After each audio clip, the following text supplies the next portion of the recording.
Iran, అక్కడ regime change చేయలేకపోయారు. So this is clear. ఇక్కడ కూడా అదే ప్రయత్నం కదా సార్, భారత్ లో కూడా అదే ప్రయత్నం కదా, ఆ ప్రయత్నంలో భాగమే కదా. ఇప్పుడు వాళ్ళకి 2 ప్లాన్లు పెట్టుకున్నారండి. Plan A Rahul Gandhi failed, ఎందుకంటే ఆయన పార్లమెంట్ సమావేశాలు తప్పితే మిగిలినప్పుడు కనపడ్డు. Plan B Arvind Kejriwal failed, ఆయన చీపిరితో ఢిల్లీ అంతా ఊట్ చేస్తుంటే ఆయన కూడా ఊట్ చేశారు జనం. ప్లాన్ సి ఏం పెట్టుకున్నారు, జనాలు దేనికి కనెక్ట్ అవుతారో ఆ అంశాలు తీసుకున్నారు. పిల్లల్ని, యూత్ని, అన్ఎంప్లాయ్మెంట్ని తీసుకుంటే దాని ద్వారా జ్వరబట్టడానికి. ఇప్పుడు అమీబాన్ చూడండి, ఒక చోట నెక్కితే రెండో వైపు పెరుగుతుంది. వీళ్ళు incessant efforts, deep state ambassador గారు ఒప్పుకోరు, ఎందుకంటే ఆయన తీసుకున్న పార్టీ లేని కాబట్టి వారికి ఉన్న అపారమైన దౌత్య అనుభవం మీద నాకు విపరీతమైన గౌరవం ఉంది. అయినప్పటికీ కూడా ఆయన ఒప్పుకోరు, ఆయనకున్న లిమిటేషన్స్ అవి.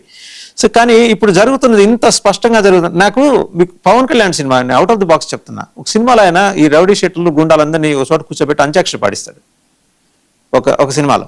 చాలా మంచి ఎంటర్టైన్మెంట్ సీన్ అది. అలాగే ఈ 2873 మందిని ఒకే చోటకి తీసుకొచ్చి అంత్యాక్షరి పాడించింది అభిజిత్ దీప్కే. దాన్ని ఆర్గనైజ్ చేసింది డెఫినెట్గా అతను, ఆ పిల్లల దగ్గర డబ్బులు ఉండవు, అరవింద్ కేజ్రీవాల్. అక్కడ మరి ఢిల్లీలో విలాసవంతమైన భవనం పంజాబ్లో కూడా కట్టుకున్నాడు కదా ఆయన. ఆ డబ్బులు ఈ డీప్ స్టేట్ నుంచి స్పాన్సర్ అయిన డబ్బులని తీసుకొచ్చి పెట్టాడు. ఈ 2873 మందిని ఒక చోటకి ఒకే రోజు జమ చేయడం ఎలా సాధ్యమైంది అనేది అసలు ఎప్పటికీ అంతుపట్టిన విషయం. ఈవెన్ బాహుబలి రాజమౌళికి కూడా అర్థం కాదు ఇది. సో అంటే ఆర్గానిక్ మూవ్మెంట్ అంటే స్టూడెంట్స్ వచ్చారు అంటే అతను అభిజిత్ దీప్కే రెస్పాన్సిబిలిటీ ఏంటి? ఓకే, వచ్చారు మూవ్మెంట్ కోసము, మళ్ళీ మూవ్మెంట్ కంటిన్యూ చేద్దాము, మీరు అందరూ స్టూడెంట్సే, వెళ్ళి నీట్ ఎగ్జామ్ రాసండి, మళ్ళీ ఆర్గనైజ్ అవుతుందని చెప్పాలి. ఇఫ్ యూఆర్ రెస్పాన్సిబుల్ సిటిజన్, మీ ఫ్యూచర్ ఇంకా ఇంపార్టెంట్ అజిటేషన్ కన్నా. అజిటేషన్ నేను చేస్తున్నా కదా, వెళ్ళి ఎగ్జామ్ రాసి మళ్ళీ జాయిన్ అవ్వండి చెప్పాలి. అది చెప్పలేదు. నీట్ అంటే అక్కడ ఇంటర్వ్యూ చేసిన మల్టిపుల్ మీడియా ఛానల్స్ వెళ్ళారు. వెళ్ళి క్వశ్చన్ అడగగానే నువ్వు బీజేపీ మీడియా ఛానల్, నీకెందుకు, నీకు అవసరం ఏంటి, నువ్వు జవాబు చెప్పు.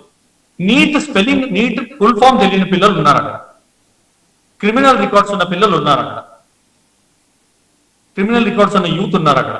మీడియా ఇన్ఫ్లుయెన్సర్స్ ఎందుకు వచ్చారు, మూవీ స్టార్స్ ఎందుకు వచ్చారంటే అందరికీ ట్రాక్షన్ ఉంది.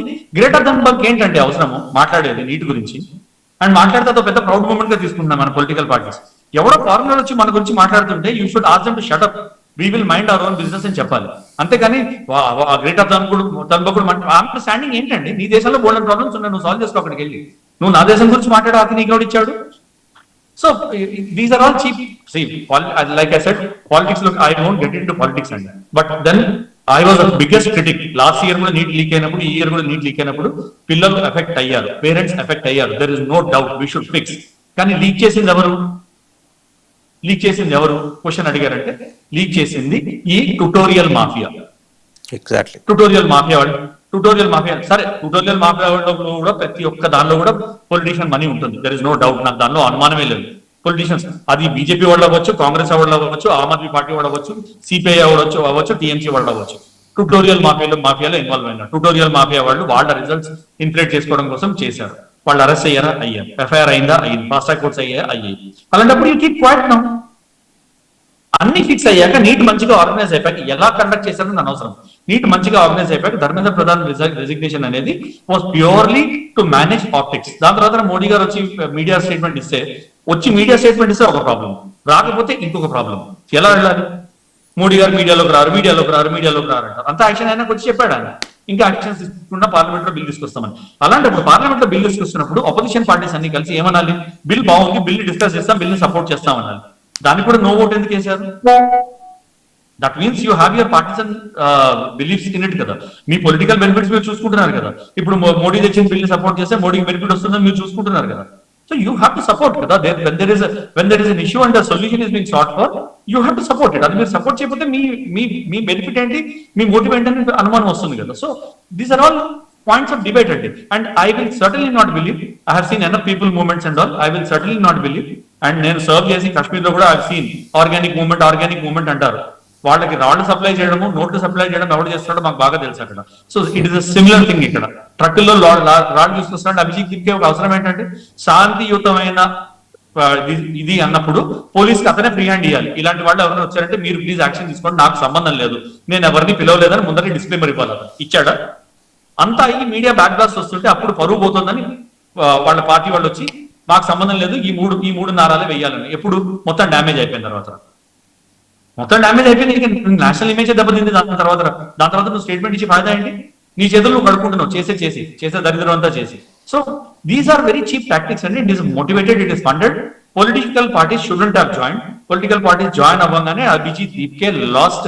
సరే బోస్టన్ లో చదువుకున్నాడు, చాలా మంది అన్నారు బోస్టన్ లో చదువుకున్నాడు వచ్చాడు, దట్ ఈస్ ఇమ్మీడియట్ వచ్చాడు. పోనీ నువ్వు ఆర్గానిక్ మూవ్మెంట్ చేస్తానన్నావు, నువ్వు శాంతియుతమైన మూవ్మెంట్ చేస్తానన్నావు, నువ్వు దాని దాకా రెస్పాన్సిబిలిటీ తీసుకునేంత వరకే నువ్వు నీ వాల్యూ ఉంది. దాని తర్వాత అది కానిచ్చావు. Right. When the political lines blood, మీరు ఆమ్ ఆద్మీ పార్టీని, మూవీ యాక్టర్స్ తీసుకొచ్చి వాళ్ళ పబ్లిసిటీని యూజ్ చేసుకుని నువ్వు ట్రాక్షన్ పొందామని చూసుకున్నప్పుడు యూ లాస్ట్ యువర్ ట్రాక్షన్.